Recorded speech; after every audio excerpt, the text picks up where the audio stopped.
চায়। দিনে দুপুরে কিভাবে হাদি ভাইয়ের উপর গুলি চালানো হইল, তাহলে প্রশাসন কিভাবে ওখানে দেখলো না? সেটা তো রাতের আধারে হয় নাই, সেটা তো ভোরে হয় নাই, সেটা ঠিক দুপুরবেলা জুম্মার নামাজের পরে হয়েছে। আমরা 5ই আগস্টে দেশ স্বাধীন করেছি, যুদ্ধ করেছি, যুদ্ধই বলা চলে, দ্বিতীয়বারের মতো যুদ্ধ করে দেশকে স্বাধীন করেছি। তার বিনিময়ে কি আমরা এটা পেলাম? দিন দুপুরে একটা মানুষকে গুলি করে আহত করা হয়ে গেল। জানি না এখন হাদি ভাই বাঁচবে কিনা। তারপরে আল্লাহর কাছে আমাদের সবাইকে দোয়া প্রার্থনা করা উচিত যারা হাদি ভাই সুস্থ হয়ে যায়। আপনারা যদি মনে করেন, দেশবাসীরা যারা এগুলা করতেছে, তারা যদি মনে করে যে এক হাদিকে দবায় রাখলে পুরো দেশ দবে যাবে, কখনো না। প্রতিটা ঘরে ঘরে হাদি জন্ম দিবে, এক হাদি মরে যাবে, আর এক হাদি জন্ম দিবে। আজকে যদি হাদি ভাইয়ের কিছু হয়, হাদি ভাই যদি এই দুনিয়া থেকে চলে যায়, রাজপথে আবার যুদ্ধ বিপ্লব ঘোষণা হয়ে যাবে। আমি বলতেছি, আমি আমার বক্তব্য বেশি বড় করতে চাচ্ছি না, যেহেতু সবাই সংক্ষিপ্ত। আপনারা অবগত হয়েছেন, আমাদের বাংলাদেশের ঐক্যের প্রতীক ওসমান হাদি ভাইকে প্রকাশ্য দিবালোকে ওই দুষ্কৃতিকারীরা, ওই ভারতীয় এজেন্টরা, ওই আওয়ামী পেতারা আজকে হামলা করেছে। আমরা এই হামলা তীব্র নিন্দা এবং প্রতিবাদ জানাই।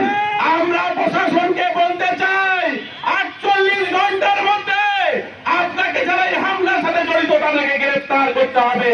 আমরা ইতিমধ্যে দেখেছি বিভিন্ন সিসিটিভি ফুটেজের মাধ্যমে সেই হামলার সাথে যারা জড়িত তাদেরকে অবিলম্বে গ্রেফতার করতে হবে। আপনারা যদি মনে করেন এক হাদিকে আপনারা দামিয়ে রাখবেন, আজকে দেখে যান সারা বাংলাদেশে সৈয়দপুরে লক্ষ লক্ষ হাদি আজকে আবার মাঠে নেমেছে। আপনাদেরকে হুঁশিয়ার করতে চাই, এই ইউনুস সরকারকে হুঁশিয়ার করতে চাই, আপনারা যদি এই হাদি ভাইয়ের হত্যার বিচার না করেন, তাহলে আমরা আবার রাজপথে নামবো এবং বাংলাদেশে যেভাবে 5ই আগস্ট সংগঠিত হয়েছে, আরেকটি 5ই আগস্ট কিন্তু আমরা সংগঠিত করব।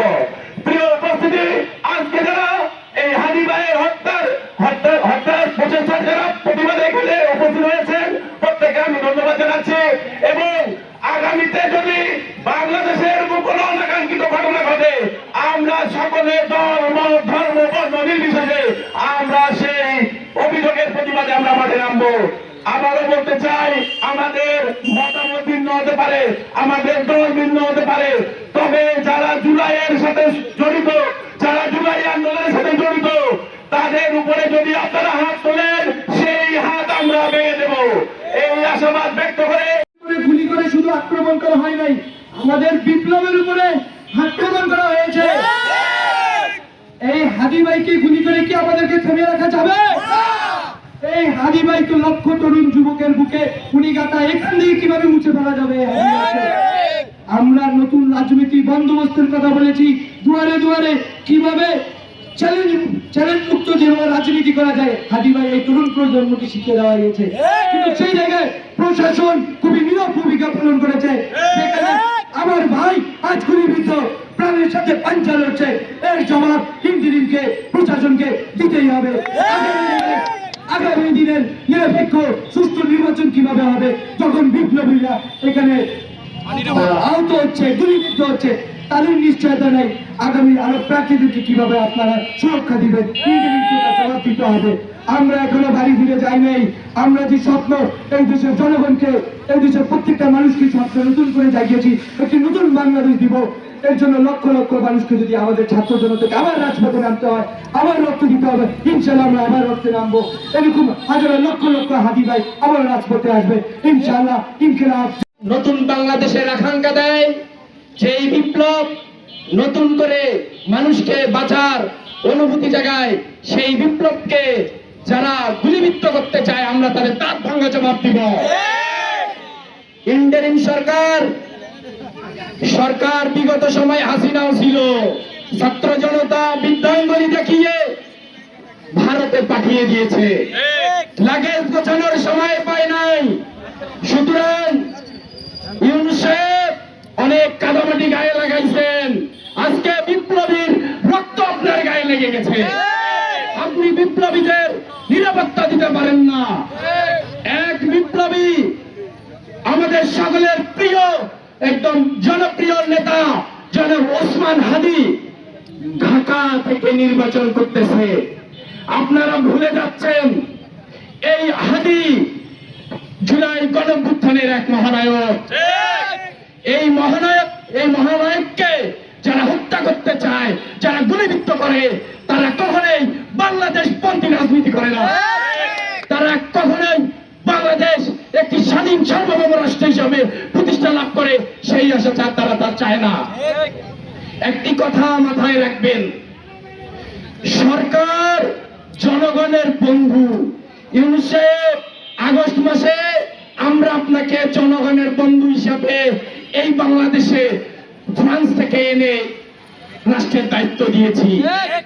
জুলাইয়ের হাজার রক্তের বিনিময়ে আজকে আপনি সরকার, অথচ তফসিল ঘোষণার 13 ঘন্টার মাথায় আমার ভাই বিপ্লবী ভাই ওসমান হাদি গুলিবিদ্ধ। আজকে সে মৃত্যুর সঙ্গে পাঞ্জা লড়তেছে। যারা লক্ষ কোটি তরুণ জনতা আগস্টে রাজপথে নেমেছিল, তাদের নিরাপত্তা কি? আওয়ামী লীগকে আপনারা এখনো বিচারের মুখোমুখি করতে পারছেন না। প্রশাসনের বিচার শুরু করছেন আপনারা। খাতা কলমে মানুষকে আপনারা ফাঁসি দিচ্ছেন, 2 বার 4 বার, আবার যাবজ্জীবন কারাদণ্ড দিচ্ছেন, কিন্তু কথায় গুলি ফুরাচ্ছেন, কাজের কাজ কিছুই হচ্ছে না। আজকে 18 মাস অতিবাহিত হয়ে যাচ্ছে, আপনাদের এখনো নখদর্পণে আসতেছে না। কারা জুলাই বিপ্লবকে দ্বিখণ্ডিত করতে চায়? কারা আমাদের জুলাই বিপ্লবে আমাদের ভাইদের গুলি করে হত্যা করছে? আপনারা তাদের বিষয়ে অনেক নীরব। আপনাদের স্পষ্ট ভাষায় বলে দিতে চাই, জুলাইয়ের সময় রাজপথে দাঁড়িয়ে বলছিলাম, রক্ত যদি দিতে হয়, মৃত্যুকে যদি আলিঙ্গন করতে হয়, তাহলে আমরা থাকবো সামনের সারিতে। হাদি ভাই মৃত্যুকে আলিঙ্গন করার জন্য রাজপথে ছিল। আমরা আবু সাইদ মুগ্ধ, শহীদ ওয়াসিম, শহীদপুরের কৃতি সন্তান শহীদ সাজ্জাদের আমরা উত্তরসূরি। আমরা মৃত্যুকে আলিঙ্গন করতে চাই, তবে এই বাংলার মাটিতে নতুন করে আর যেন কোনো ফাঁসি উৎপত্তি না হয়। সংগ্রামী সাথী ও বন্ধুগণ, খুব অল্প সময়ের ভিতরে আজকে আমরা এই বিক্ষোভ মিছিল করেছি। আপনারা যারা দূর দূরান্ত থেকে আমাদের এই ছোট্ট মেসেজে শরীক হয়েছেন, আপনাদের প্রতি আমাদের অশেষ কৃতজ্ঞতা। আপনাদের সকলের প্রতি কৃতজ্ঞতা জানাই, এবং সকল দল মত নির্বিশেষে আমরা সবাই আওয়ামী বিরোধী, বাংলাদেশ পন্থী। ইনকিলাব জিন্দাবাদ। আজকে এই হাদি ভাইয়ের উপর হামলা,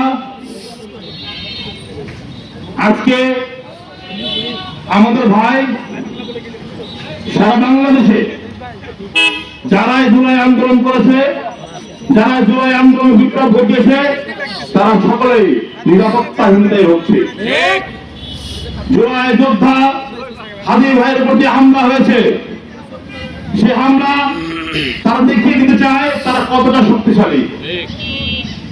আমরা বলতে চাই, হাদি ভাইয়ের প্রতি হামলা হয়েছে, সে হামলার বিচার না হওয়া পর্যন্ত, সে হামলার বিচার আদায় না করা পর্যন্ত আমরা ঘরে ফিরে যাব না। আমরা কতটা কঠোর রয়েছি সেটি আপনারা হামলাকারীরা ধরতে পারবেন এই হাদি ভাইয়ের উপর হামলা করার পর। সংগ্রামী উপস্থিতি, ছাত্র জনতার ব্যানারে আমরা সবাই ঐক্যবদ্ধ। সারা বাংলাদেশের প্রশ্নে আমরা ঐক্যবদ্ধ। বাংলাদেশের প্রশ্ন যখন আসবে, আমরা ছাত্র জনতা যারা এই দেশকে নিয়ে ভাবি, যারা বাংলাদেশ পন্থী রয়েছি, আমরা সবাই এক কাতারে এসে দাঁড়াবো ইনশাআল্লাহ। আমাদের রাজনৈতিক আদর্শ ভিন্ন থাকতে পারে, আমাদের রাজনৈতিক মতগুলো থাকতে পারে, কিন্তু বাংলাদেশ প্রশ্নে আমরা এক অভিন্ন। বাংলাদেশ প্রশ্নে আমরা এক অভিন্ন।